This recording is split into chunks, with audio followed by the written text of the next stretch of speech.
foundation, it's our internal makeup that it brings our intellectual and emotional structure.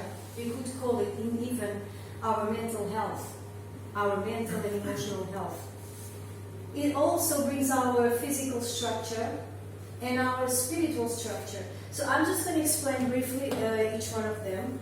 The intellectual and the emotional structure is our capacity to have critical thinking, but also has the capacity to have abstract thought, having the capacity to plan, to organize, to anticipate things, having the capacity to have empathy,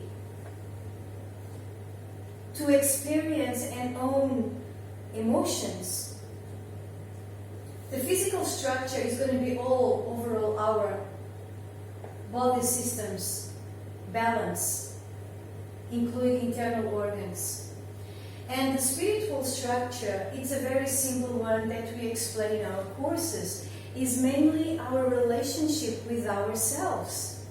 How do we feel and how we see ourselves in this world, in society, how we operate towards ourselves and how we operate toward others, the quality of our relationships and the quality of the work, having a meaning, having a purpose,